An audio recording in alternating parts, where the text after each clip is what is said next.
I sat in the courtroom gallery, dressed in the same deep navy suit I wore to Marcus's funeral just 6 weeks earlier. The mahogany-paneled room was filled with whispers, perfume, and cold stares, mostly from people who'd been strangers until the casket was sealed. And now they were here for the reading of his will, not for love, for what was left behind. I was his only sister. My hands trembled slightly as I smoothed the fabric of my skirt. The clock on the wall ticked relentlessly, each second bringing us closer to the moment that would define the rest of my life. At 48, I wasn't naive enough to think that material possessions could replace what I'd lost, but the ranch, well, that was different. It was our history, our childhood, the last piece of our parents I had left. All. "Rise!" the bailiff called, and the rustling of expensive fabrics filled the air as we stood in unison. Judge Eleanor Wilkins entered, her silver hair pulled back in a severe bun that matched her expression. She nodded once, and we returned to our seats. I caught Chase's eye across the aisle, my brother's only son, just 25 and dressed in a suit that probably cost more than my car. Next to him sat Kelsey, his girlfriend of 3 years, her perfectly manicured hand resting possessively on his arm. "We're here today for the reading of the last will and testament of Marcus Jonathan Grant," Judge Wilkins announced, her voice echoing in the high-ceilinged room. "I understand there are several interested parties present." Several, as if I hadn't been the one who held Marcus's hand through 2 rounds of chemo, as if I hadn't been the one who stayed up nights monitoring his oxygen levels when the hospice nurse couldn't make it, as if I hadn't been the one who knew how he liked his coffee, which side of the bed hurt less, and what songs to play when the pain medication wasn't enough. The court clerk, a thin man with wire-rimmed glasses, stood and opened the sealed envelope containing my brother's final wishes. I held my breath. "I, Marcus Jonathan Grant, being of sound mind and body, do hereby declare this to be my last will and testament," he began. The standard legal language washed over me like waves, and I found myself remembering Marcus at 17, tall and lanky, teaching me to drive his beat-up pickup truck on the dusty roads of our family ranch. How he'd laughed when I ground the gears, then patiently showed me again. How different things had been then, before success changed him, before his marriage failed, before cancer ravaged his body.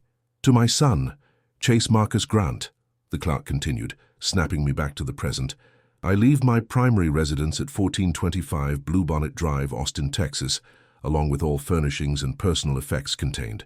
"Therein?" Chase nodded as if he'd expected nothing less. Of course he had. In the last months, he and Kelsey had practically moved in, rearranging furniture, talking about renovations within earshot of Marcus as he lay dying. "Additionally, I bequeath to Chase Marcus Grant all shares in Grant Technologies Inc., my investment portfolio as detailed in Appendix A, my collection of vintage guitars, and my 1967 Ford Mustang Shelby GT500. My throat tightened. The Mustang. The car our father had restored, the one Marcus and I had washed every Sunday growing up, the one we'd promised each other would stay in the family forever.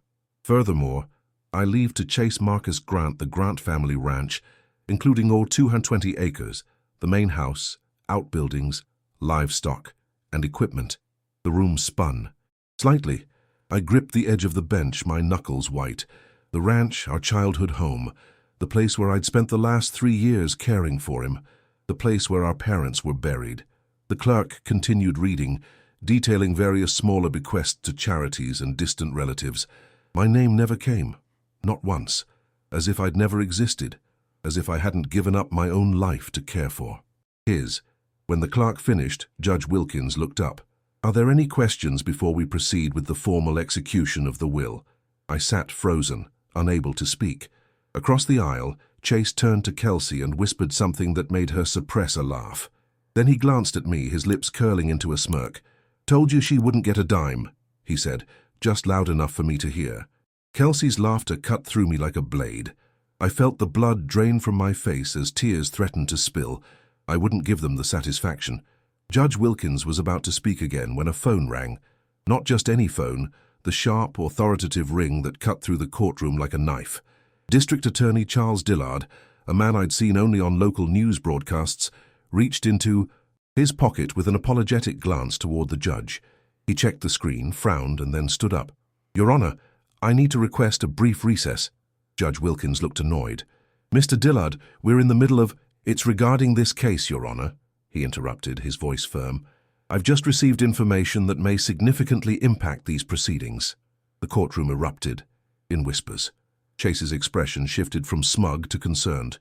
Very well, Judge Wilkins sighed. We'll take a 15-minute recess. As people stood and stretched, I remained seated, too numb to move. A shadow fell across me, and I looked up to see District Attorney Dillard standing over me. Ms. Grant, he said quietly, I believe you'll want to hear this. Would you join me in conference room? B. I nodded, gathering my purse with trembling hands. As I followed him out, I caught Chase's eye again. The smirk was gone, replaced by something I hadn't seen on his face before. Fear.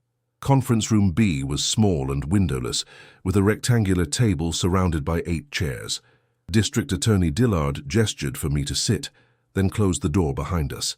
He was taller than he appeared on television, with salt and pepper hair and eyes that seemed to catalogue every detail. Miss Grant, I'm Charles Dillard, he said, extending his hand.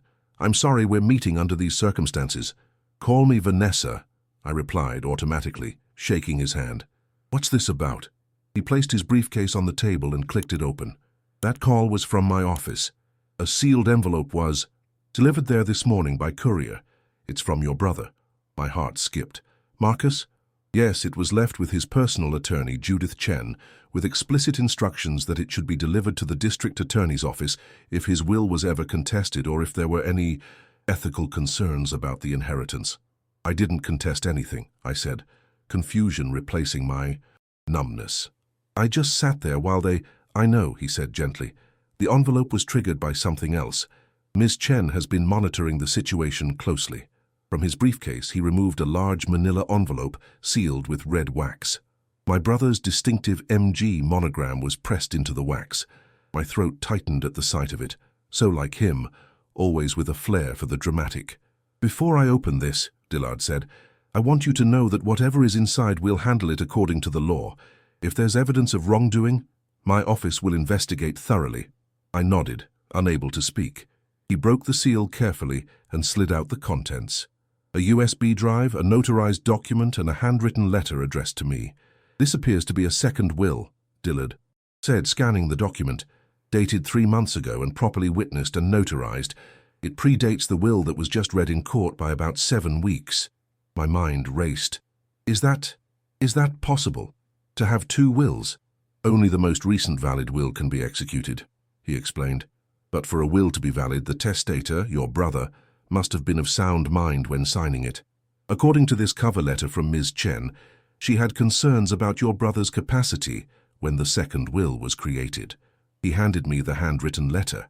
My hands shook as I recognized Marcus's handwriting, more ragged than I remembered, but unmistakably his.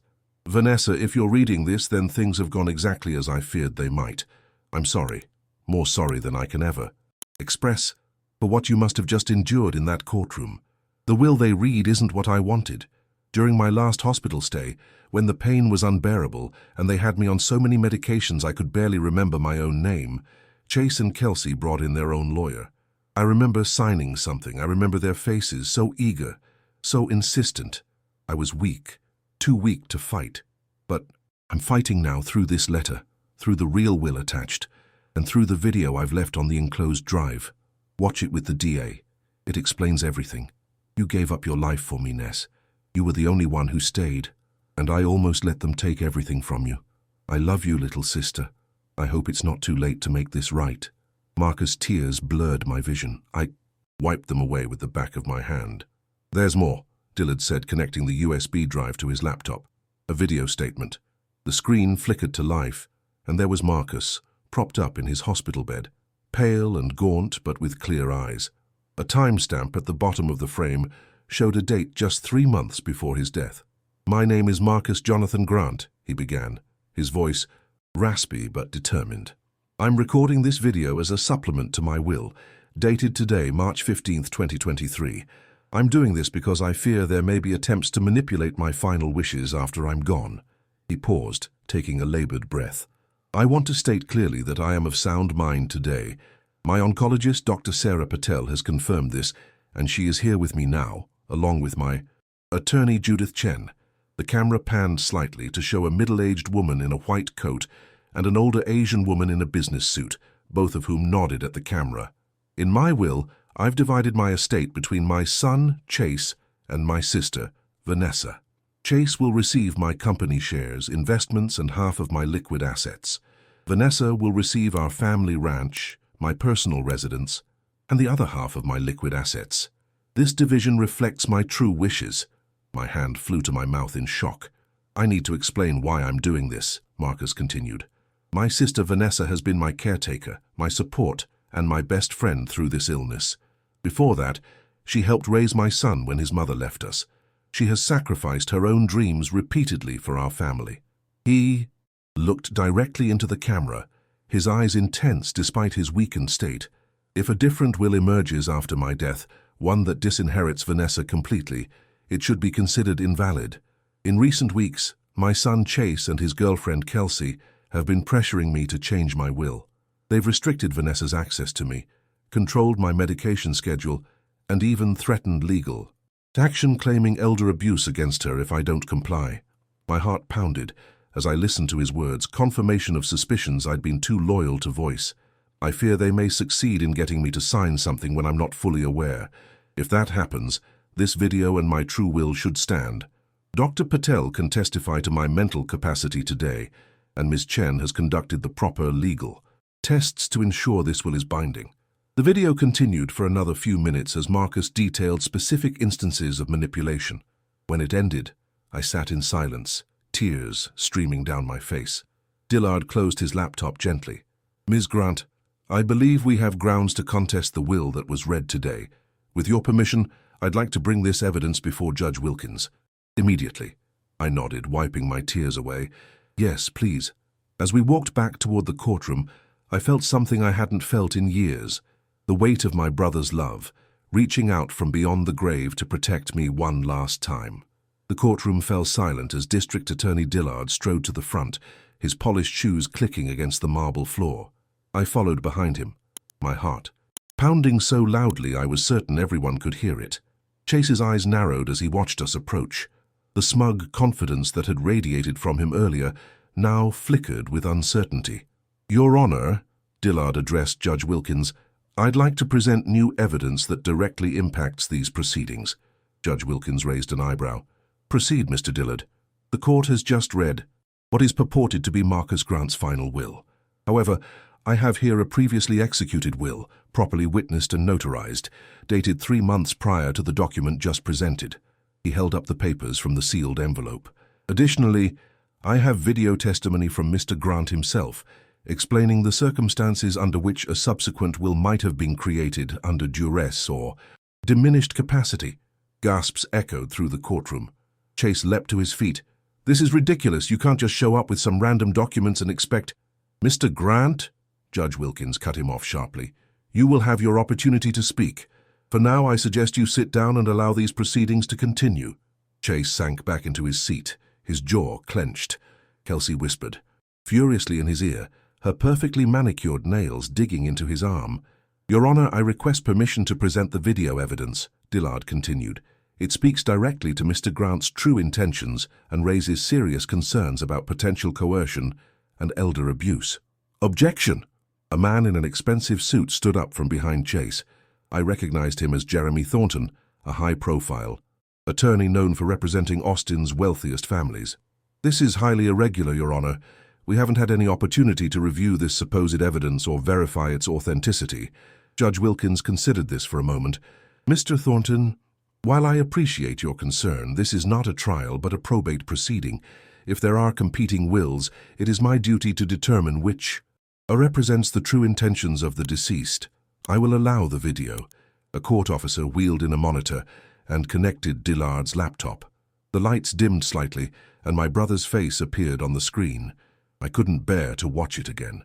Instead, I watched the faces in the courtroom as Marcus's testimony unfolded. Judge Wilkins leaned forward, her eyes intent. The court clerk stopped, taking notes, transfixed. Several of the distant relatives who'd come hoping for small bequests exchanged shocked glances, but it was Chase's face that told the real story. As Marcus detailed the manipulation, the controlled medications, the restricted visits, Chase's expression morphed from disbelief to anger to something approaching panic. Kelsey's carefully applied makeup couldn't hide the pallor spreading beneath her foundation. When the video ended, the courtroom remained silent for several long seconds. Judge Wilkins was the first to speak. "This is extremely troubling," she said, her voice cutting through the tension. "Mr. Thornton, do your clients wish to respond to these allegations?" Chase stood, straightening his tie with trembling fingers. "Your Honor, this is clearly a fake. My father was confused near the end. Anyone who saw him would tell you that. He had brain metastases. He was on heavy painkillers. Sometimes he didn't even recognize me." His voice broke on the last words, a calculated show of emotion that might have been convincing if I hadn't seen him practicing his sad face in the hospital bathroom mirror. "Ms. Grant," Judge Wilkins turned to me, "do you have any knowledge of this second will?" I shook my head. "No, Your Honor. My brother never discussed it with me, but in the last 2 months of his life, Chase and Kelsey severely restricted my access to him. They claimed the visits were too stressful, that I was exhausting him." I swallowed hard. I was his primary caregiver for 3 years, through 2 rounds of chemotherapy and radiation. I only wanted to comfort him in his final days. Judge Wilkins nodded thoughtfully. "Mr. Dillard, what do you propose as the next step?"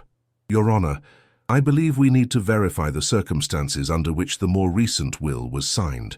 According to hospital records, Mr. Grant was on a significant dose of morphine and anti-anxiety medication on the date it was executed. I'd like to call Dr. Sarah Patel, Mr. Grant's oncologist, who appears in the video testimony, and can speak to his mental capacity during both time periods." "Agreed," Judge Wilkins said. "We'll reconvene tomorrow morning at 9 a.m. with Dr. Patel and any other relevant witnesses. Until then, I'm suspending the execution of either will." As people began to file out of the courtroom, I felt a hand on my arm. I turned to find Chase standing there, his face a mask of controlled fury. "What do you think you're doing?" he hissed. "You really want to drag Dad's name through the mud like this? Make everyone think he was some confused old man who didn't know what he was signing?" I pulled my arm away. "Your father was never confused about who really loved him, Chase. He was confused about why his son only showed up when he was dying." His eyes hardened. "You always thought you were so special to him, didn't you, his precious little sister? Well, guess what? He told me things about you. Things you wouldn't want coming out in court." "I have nothing to hide," I said, though my heart raced at his threat. Kelsey appeared at his side, her face tight with anger. "This is pathetic, Vanessa. Everyone knows you were just hanging around waiting for him to die. You've been leeching off my father-in-law for years." "Father-in-law?" I repeated. "I wasn't aware you two were married." Her cheeks flushed. "We're engaged." "Convenient timing," I remarked, noticing the absence of a ring on her finger. Chase stepped closer, lowering his voice. "Listen carefully. Drop this now, and maybe, just maybe, I'll let you stay in the guest house. Keep pushing, and I'll make sure you regret it." Before I could respond, District Attorney Dillard appeared beside me. "Is everything all right here, Ms. Grant?" Chase backed away, his threatening demeanor instantly replaced with a pleasant smile. "Just catching up with my aunt. Family business, you understand?" "Of course," Dillard replied, his tone making it clear he didn't believe a word. "Ms. Grant, I've arranged for a security escort to take you home. There have been some concerning developments I'd like to discuss with you privately." As we walked away, I could feel Chase's eyes burning into my back. For the first time since Marcus's death, I felt something other than grief. I felt afraid. Dr. Sarah Patel took the stand the next morning, her crisp white coat and calm demeanor lending weight to her testimony. She spoke with the precision of someone accustomed to delivering difficult news. "In my professional opinion," she stated, looking directly at Judge Wilkins, "Marcus Grant was not capable of making informed legal decisions on the date the second will was signed. Hospital records show he had received 15 milligrams of morphine just 2 hours prior, along with lorazepam for anxiety. This combination would significantly impair cognitive function, particularly complex decision-making." "And what about his cognitive state 3 months earlier, when the first will and video testimony were created?" Dillard asked. "Mr. Grant was between treatments at that time. He was lucid, oriented, and demonstrating clear decision-making capacity. We specifically evaluated him for this purpose before the will signing, as he requested. Thornton stood for cross-examination. Dr. Patel, isn't it true that cancer patients often experience periods of clarity even while on medication? Couldn't Mr. Grant have been having a good day when he signed the more recent will? Dr. Patel shook her head. The dosage recorded would make that virtually impossible. Additionally, the timing is suspicious. The will was signed at 11:43 p.m., an unusual hour for legal proceedings and a time when most patients would be at their most vulnerable. Next came Judith Chen, Marcus's longtime attorney. Small and precise in her movements, she commanded attention the moment she took the stand. "I've represented Marcus Grant for 15 years, she began. In all that time, he never once expressed any intention to disinherit his sister. Quite the opposite. He often spoke of ensuring her financial security, particularly given the sacrifices she made for his care." "Yet you weren't present for the signing of the second will," Thornton pointed out. "No, I was not," Chen replied crisply. "I was deliberately excluded. In fact, I only learned of its existence when I received a courtesy copy the following week. I immediately contacted Mr. Grant, but was informed by Mr. Chase Grant that his father was not accepting visitors that day. This pattern continued until Mr. Grant's passing." The testimony continued throughout the morning. A nurse from the hospice service described how Chase and Kelsey had changed the schedule to minimize overlap with my visits. The notary who had witnessed the second will admitted he hadn't performed standard capacity checks because the family assured me Mr. Grant was having a good day. By lunchtime, the atmosphere in the courtroom had shifted dramatically. What had begun as a routine reading of a will had transformed into what one reporter outside called a masterclass in elder exploitation. During the lunch break, I sat alone in a small cafe across from the courthouse, picking at a sandwich I couldn't taste. My phone buzzed with a text from an unknown number. "Check your email. Now." With trembling fingers, I opened my email app. A new message waited from an anonymous address. The subject line read simply, "Proof." I clicked it open to find a video attachment. When I pressed play, Kelsey's face filled my screen. She was in Marcus's hospital room holding up a pill bottle. "2 of these should knock him out completely," her voice said clearly. "Make sure he takes them before the lawyer gets here. I don't want him getting cold feet about the changes." Chase's voice responded from off-camera. "What if he asks for Vanessa again? Tell him she's busy. Tell him she's abandoned him. Tell him whatever it takes. Just get his signature on that paper." The video ended. I sat frozen, my sandwich forgotten, as tears of rage and vindication burned behind my eyes. I forwarded the email to Dillard immediately, my hands shaking so badly I could barely type. When court reconvened, Dillard requested a private meeting with Judge Wilkins and Thornton. 20 minutes later, they returned to the courtroom. "Judge." Wilkins's expression was grave. "In light of new evidence that has been presented to the court, I am ordering an immediate criminal investigation into potential elder abuse, fraud, and conspiracy charges related to the creation of the most recent will of Marcus Grant," she announced.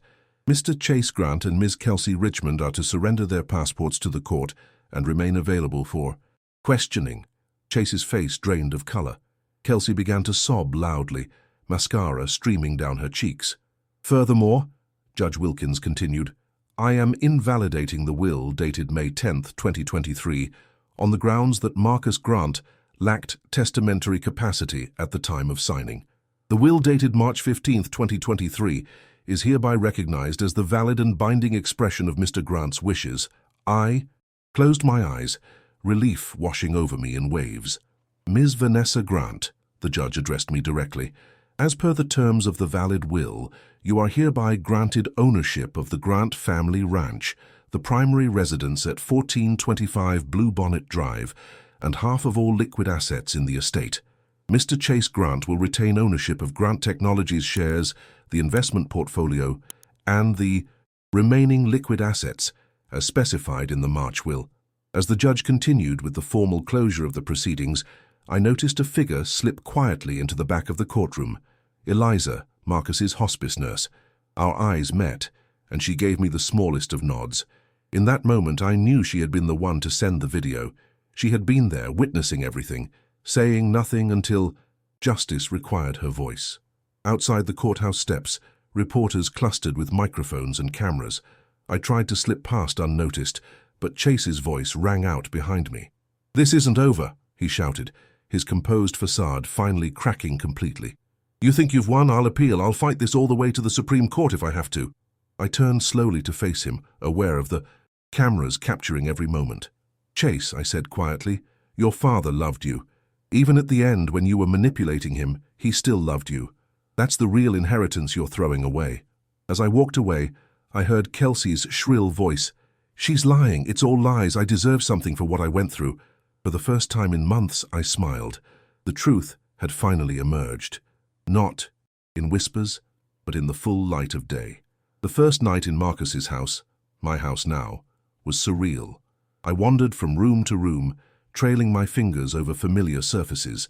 The leather armchair where he'd spent countless evenings reading scientific journals. The kitchen island where we'd shared midnight ice cream during his better days. The study with its wall of photographs documenting our lives. Our parents' wedding, childhood fishing trips, Marcus in his graduation gown, me riding my first horse. I paused at a photo I hadn't noticed before, tucked behind others on the crowded shelf. It showed Marcus and me at the ranch about a year ago, sitting on the porch swing. His face was gaunt from treatment, but he was smiling, his arm around my shoulders. I couldn't remember who had taken it. I carried the photo upstairs to what had been his bedroom. I hadn't entered it since the day the funeral home had come to take his body. The room still smelled faintly of the sandalwood cologne he'd worn until the very end, insisting that being sick was no excuse for smelling bad. I sat on the edge of his bed clutching the framed photo and finally allowed myself to truly grieve. Not just for Marcus, but for the years of my life spent caring for others, for the career I'd abandoned, for the relationships I'd let wither, for the children I'd never had. The tears came in waves, violent and cleansing.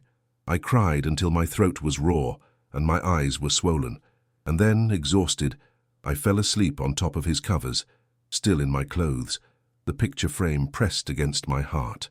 I woke to sunlight streaming through the windows and the distant sound of a car door slamming. Disoriented, I sat up quickly, wincing at the stiffness in my neck. The clock on the bedside table read 9:17 a.m. The doorbell rang, an insistent buzz followed by sharp knocking. I hurried downstairs, hastily smoothing my rumpled clothes and pushing my tangled hair behind my ears. When I opened the door, I found Judith Chen on the porch, immaculately dressed in a grey pantsuit, a leather portfolio tucked under her arm. "Good morning, Vanessa," she said, her dark eyes quickly taking in my disheveled appearance. "I hope I'm not disturbing you. There are some matters we need to discuss promptly." "Of course," I replied, stepping back to let her in. I overslept." "Perfectly understandable," she said, following me to the kitchen. "You've been through an ordeal." I busied myself making coffee, grateful for the familiar routine. "Has something happened? With Chase, I mean?" Judith placed her portfolio on the counter and extracted several folders. "Yes and no. After yesterday's ruling, Chase's attorney contacted me. They're dropping any plans to appeal the will." I nearly dropped the coffee pot. "They are? Why?" "Because the district attorney has opened a formal investigation into elder abuse and fraud. The video evidence you received was quite damning." She accepted the mug of coffee I offered her with a nod of thanks. "They're cutting their losses on the inheritance to focus on avoiding criminal charges." Relief washed over me, followed immediately by a strange emptiness. The fight had ended almost before it began. "There's more," Judith continued, opening one of the folders. "After Marcus created the March will, the one that has now been validated, he made several other arrangements you should know about. He transferred ownership of his private art collection to you 6 months ago. He also established a trust for the ongoing maintenance of the ranch property, with you as the sole trustee." My head spun with this new information. "Why didn't he tell me any of this?" Judith's expression softened slightly. "Marcus was a complicated man, Vanessa. He struggled with expressing his feelings directly. I think these arrangements were his way of saying what he couldn't put into words. That he loved me," I whispered. "That he recognized your sacrifices," she corrected gently. "Love was never in question between you two, but he knew what caring for him had cost you." We spent the next hour going through paperwork, property deeds, trust documents, bank accounts I hadn't known existed. By the time Judith closed her portfolio, I understood that Marcus had done more than just include me in his will. He had systematically ensured my financial security for the rest of my life. "There's one more thing," Judith said, reaching into her jacket pocket. She withdrew a small envelope and handed it to me. "Marcus asked me to give you this privately after everything was settled." The envelope contained a single key and a handwritten note. "For when you're ready to find yourself again, the cabin is yours for as long as you need it. The cabin?" I asked, confused. "He bought a small property in the hill country last year," Judith explained. "He told me it reminded him of where your parents used to take you camping as children. No one knows about it except me. Not Chase, not the business associates. No one. I think he meant it to be a sanctuary for you." After Judith left, I sat at the kitchen table, turning the key over in my hands. A sanctuary. A place unknown to anyone else. The thought was both terrifying and exhilarating. The ringing of my phone interrupted my thoughts. The screen showed an unfamiliar number with the local area code. "Hello?" I answered cautiously. "Ms. Grant, this is Eliza Mitchell, the hospice nurse." "Eliza, yes, thank you for—" "Not on the phone," she interrupted quickly. "I need to see you. Today, if possible. There's something you should—" "Oh?" We arranged to meet at a coffee shop halfway between Austin and San Antonio, far enough from the city that we were unlikely to run into anyone connected to the case. I found Eliza at a corner table, nervously shredding a paper napkin. She looked younger out of her scrubs, barely 30, with dark curly hair pulled back in a loose ponytail. "Thank you for coming," she said, as I slid into the seat across from her. "And I'm sorry about the cloak and dagger routine. I'm still not sure what to do about all this." "About the video?" I asked quietly. She nodded. "That, and the rest of it." "There's more?" Eliza glanced around the nearly empty cafe before leaning forward. "I've been documenting everything for months. The medication tampering, the isolation tactics, the pressure they put on your brother. It wasn't just about the will, Vanessa. I think they were trying to hasten his death." My blood ran cold. "What?" "They were increasing his morphine doses when no one was looking. Kelsey especially. I caught her twice and reported it to my supervisor, but nothing happened. She claimed it was what Marcus wanted." Eliza's hands trembled slightly. "I started keeping my own records, taking photos of the medication logs, recording conversations when I could. The video I sent you was just one small piece." "Have you told the police?" I asked, struggling to process what she was saying. "Yesterday, after the hearing, I gave everything to the DA." She took a deep breath. "They're building a case for attempted murder, Vanessa. They think Kelsey was trying to trigger respiratory failure with the morphine overdoses. And Chase, they think he knew." I closed my eyes, feeling suddenly ill. The cafe around us continued its normal rhythm. The hiss of the espresso machine, casual conversations, the clink of cups on saucers, while my world tilted on its axis once again. "Why?" I finally managed to ask. "They were getting everything they wanted." "Not fast enough," Eliza replied grimly. "Your brother's oncologist had given him 6 months. The treatments were working better than expected. I overheard Kelsey complaining to Chase once that they couldn't wait forever and that they were bleeding money while Marcus lingered." Her disgust was palpable, as if a human life was just an inconvenient delay in their plans. I thought of the way Chase had hovered over Marcus in those final weeks, always solicitous, always concerned, and always, I now realized, checking the medication schedule, asking about prognosis updates, seeming disappointed when Marcus had good days. "Will they be arrested?" I asked. "It's likely," Eliza said. "The DA wanted me to warn you. Once this breaks, there will be media attention, a lot of it. The Grant name is too well known for this to stay quiet." She was right. By that evening, local news stations were running the story. By the following morning, it had gone national. "Tech heir accused in father's death plot," screamed the headlines. My phone rang constantly with calls from reporters, distant relatives, even old college friends who'd seen the news. I didn't answer any of them. Instead, I packed a small suitcase, loaded it into my car, and drove west toward the hill country, the small key to Marcus's secret cabin clutched in my hand like a talisman. It was time to find the sanctuary he had left for me. Time to begin healing. Time to discover who Vanessa Grant might be when she wasn't defined by caring for others. The cabin sat perched on a rocky outcropping overlooking a winding creek, surrounded by live oaks and cedar trees, It was smaller than I'd imagined. Just one bedroom, a combined kitchen and living area, and a wraparound porch that caught the breeze from every direction. The furnishings were simple but comfortable. A leather sofa facing a stone fireplace, a pine dining table with 4 mismatched chairs, a bed covered in a quilt that looked handmade. But it was the windows that took my breath away. Floor-to-ceiling glass along the entire back wall of the cabin framed the Texas hill country like a living painting.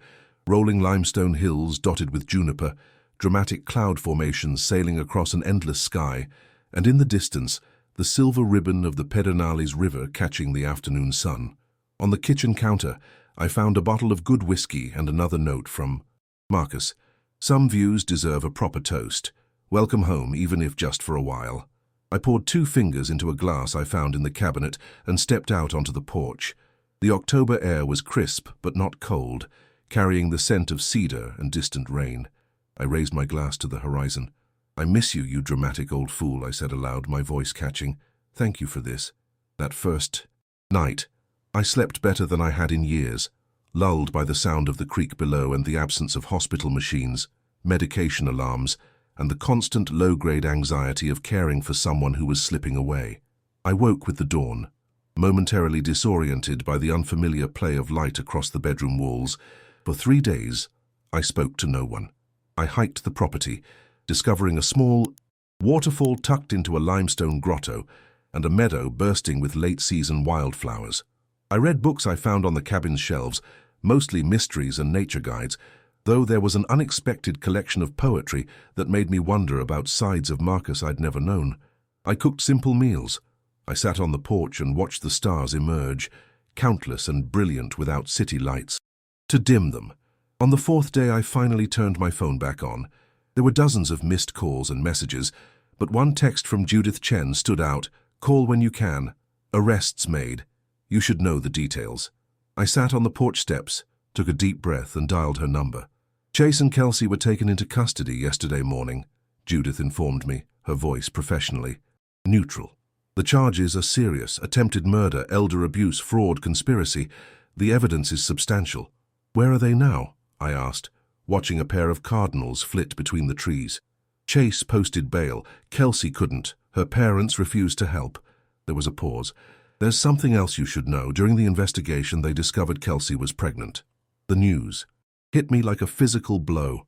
Pregnant? With Chase's child? Yes. About 4 months along, according to her medical records. She's being held in a special unit for pregnant inmates. A child. Marcus's grandchild.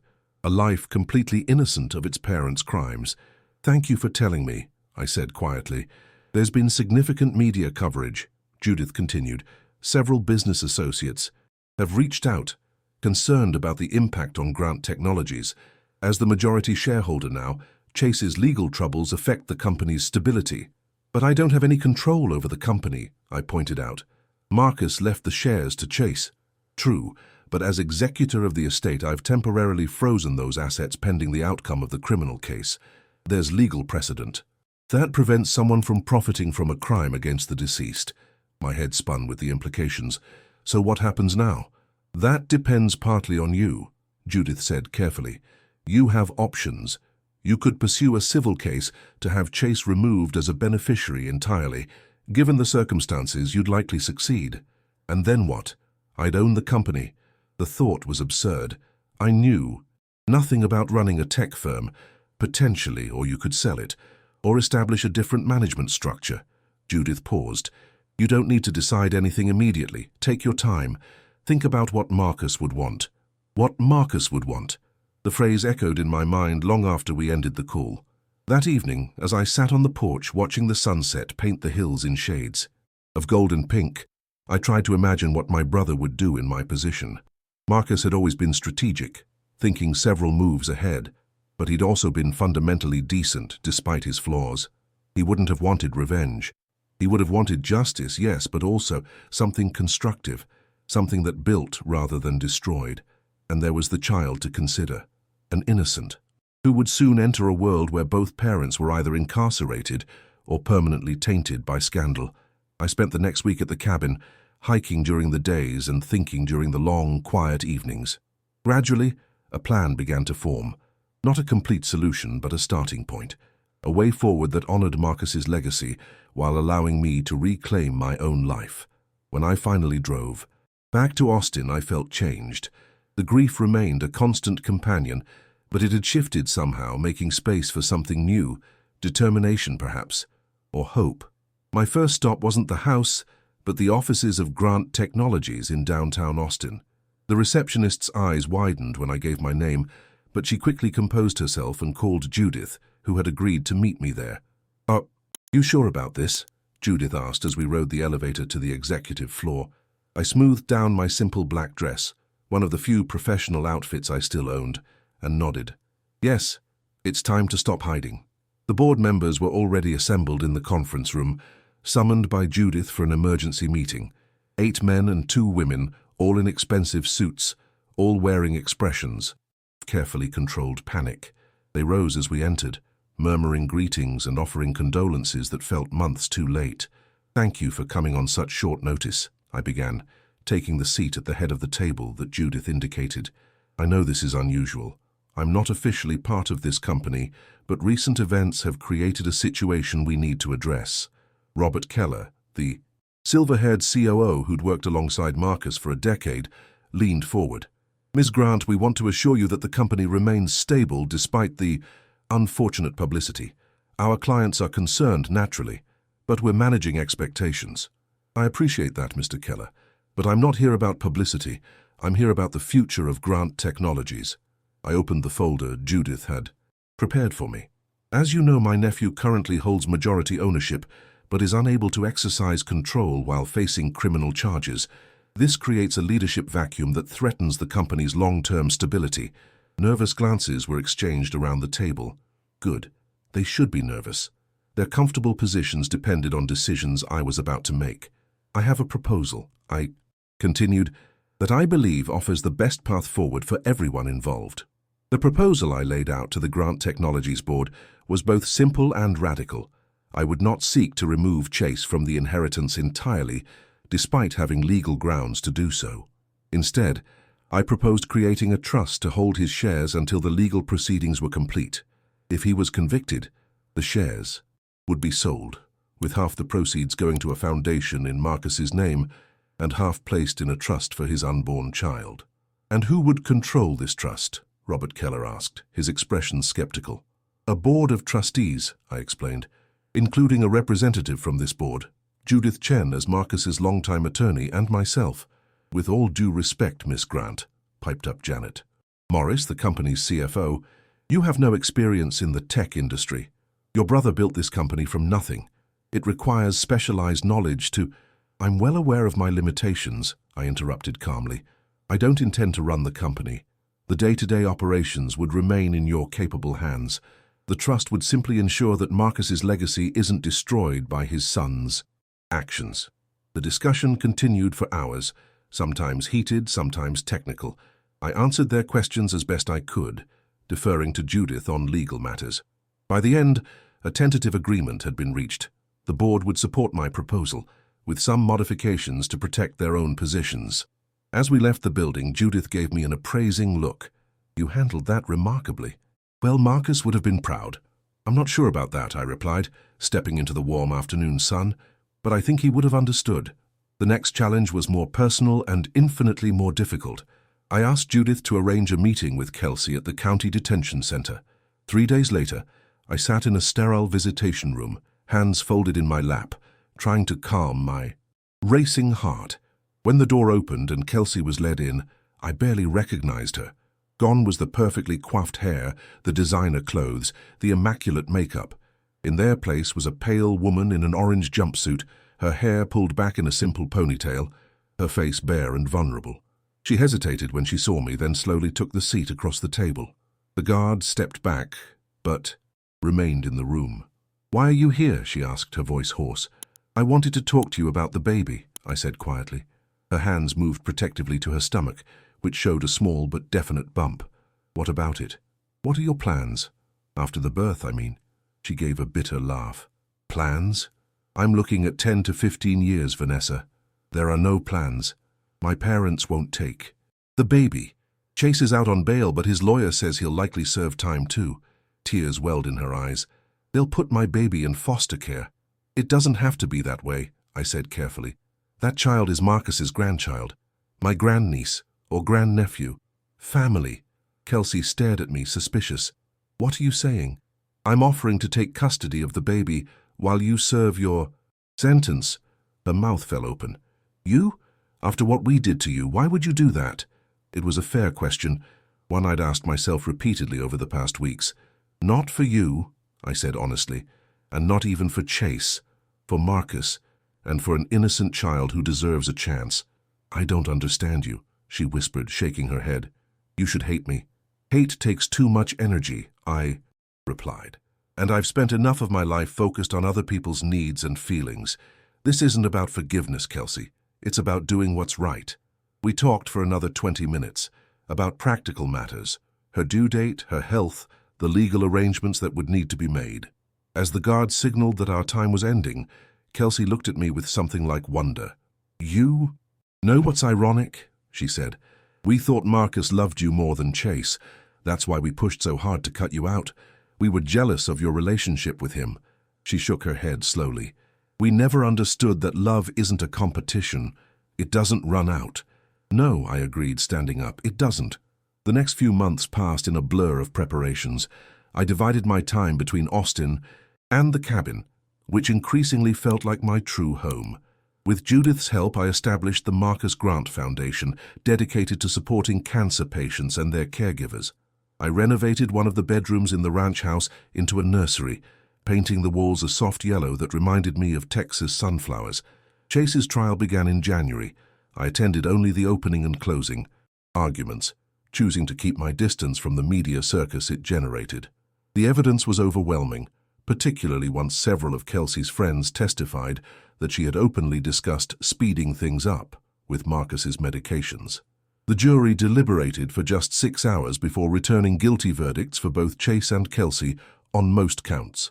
At the sentencing hearing, I submitted a victim impact statement that surprised many. I didn't call for maximum penalties. Instead, I spoke about Marcus's belief in redemption, about his hopes for his son despite their complicated relationship, and about the importance of the child who would soon enter the world. Judge Rodriguez sentenced Chase to 12 years with possibility of parole after 8. Kelsey received 10 years with possibility of parole after 6, with special provisions for her pregnancy and the birth. Emma Grace Grant was born on March 15th, exactly 1 year after Marcus had signed his true will. By prior arrangement with Kelsey, I was present for the birth. A surreal experience of joy amidst sorrow, of new life emerging from a tapestry of betrayal and loss. She had Chase's dark hair and Marcus's deep blue eyes. When I held her for the first time, tiny and perfect in her hospital blanket, I made her a silent promise. She would know the truth someday, but she would also know love. Unconditional, abundant love. 3 days later, with a newborn car seat carefully secured in my vehicle, I drove away from Austin, away from the grand house with its painful memories, away from the media that still, occasionally camped at my gate hoping for an interview. I drove toward the hill country, toward the small cabin with its magnificent views, toward a future I was finally free to shape for myself, and now, for Emma too. 5 years passed with the rhythm of seasons. Emma's first steps across the cabin's wooden floors, her delighted discovery of wildflowers in the meadow, her growing vocabulary that soon included names for every bird that visited our feeders. She was bright and curious, with Marcus's analytical mind and sometimes flashes of his dry humor. The ranch house in Austin remained largely unused, though I maintained it meticulously. The Marcus Grant Foundation operated from the property, turning the guest house into offices and the barn into a retreat space for cancer patients and their families. I visited monthly for board meetings, but otherwise kept my distance from the city and its memories. Grant Technologies thrived under the trust arrangement. The scandal had initially caused a drop in stock value, but the company's innovative products and ethical reputation gradually restored investor confidence. I remained hands-off, as promised, though I developed unexpected friendships with several board members who came to respect my judgment. Kelsey maintained contact through letters and the occasional phone call. She had completed various educational programs in prison and seemed genuinely remorseful. We never discussed a future where she might be part of Emma's life, but we left the door open for that possibility someday, if circumstances warranted. Chase never wrote, never called. According to Judith, who monitored such things, he had become a model prisoner teaching coding classes to fellow inmates. I wanted to believe he was genuinely changing, but experience had taught me caution where Chase was concerned. And then on Emma's 5th birthday, as we celebrated with a small party at the cabin, just us, Judith and Eliza, who had become a dear friend, the phone rang with a call from the prison warden. Kelsey had been granted early parole. She would be released in 2 weeks. That night, after Emma was asleep, I sat on the porch with a glass of Marcus's whiskey, watching distant heat lightning flicker across the hills. The decision I faced seemed impossible. How much access should I allow Kelsey to her daughter? Emma knew the basic outline of her situation, that her parents had done something wrong and were paying the consequence, that they loved her but couldn't take care of her. But the details of their crimes, the manipulation, the attempted murder of the grandfather, she would never know. Those were burdens no child should carry. The next morning I called Judith. "I need your advice," I told her, "and not just as my attorney." A week later, I drove to the halfway house where Kelsey would be staying for her first 6 months of parole. She was waiting in the small visiting room, dressed in donated civilian clothes that hung loosely on her thin frame. Prison had aged her, but there was a clarity in her eyes that hadn't been there before. "Thank you for coming," she said softly. "I brought pictures," I replied, sliding a photo album across the table. Emma at different ages, her first Christmas, her preschool graduation. Kelsey's hands trembled as she opened the album. Tears splashed onto the plastic-covered pages as she looked at the daughter she barely knew. "She's beautiful," she whispered. "She looks like Chase around the eyes, doesn't she?" "Yes," I agreed, "but she has Marcus's smile." We talked for an hour about Emma, her favorite foods, her love of building blocks, her stubborn streak that reminded me so much of her father and grandfather. Finally, I broached the subject we'd been circling. "I've given this a lot of thought," I said carefully. "Emma deserves to know her mother, but she also deserves stability and protection." Kelsey nodded, wiping away tears. "I understand.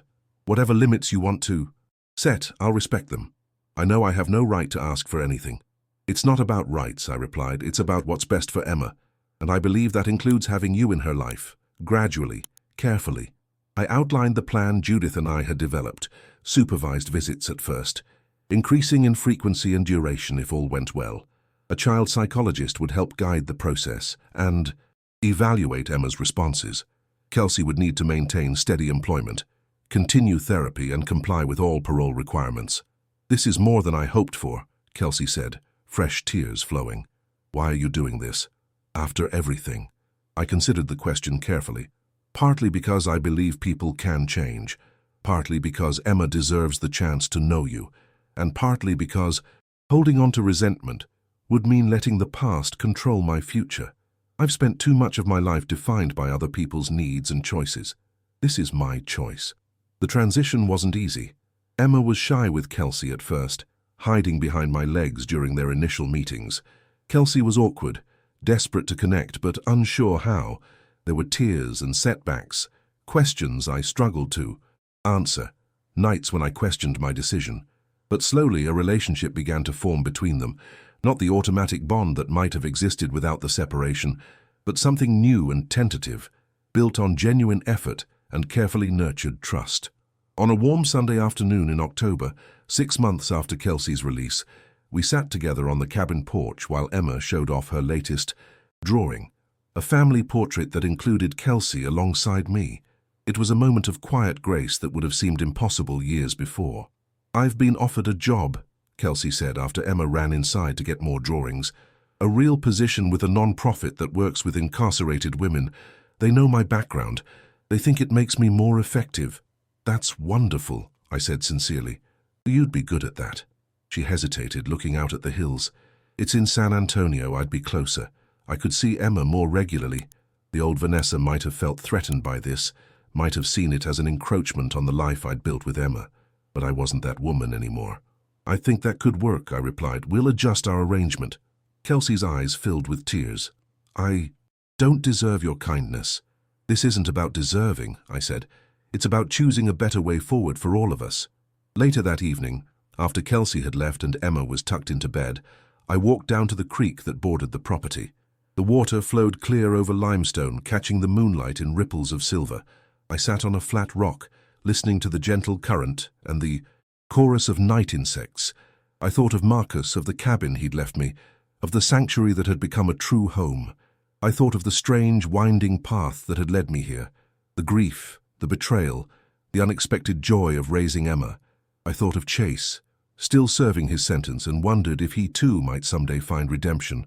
And I thought of myself, the woman who had spent decades defining herself through service to others, who had nearly lost everything, who had found a new purpose not in vengeance, but in creating something healing from the ashes of loss.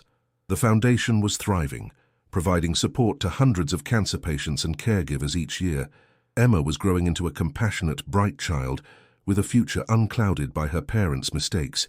And I had discovered strengths I never knew I possessed, building a life that honored Marcus's memory while finally truly belonging to me.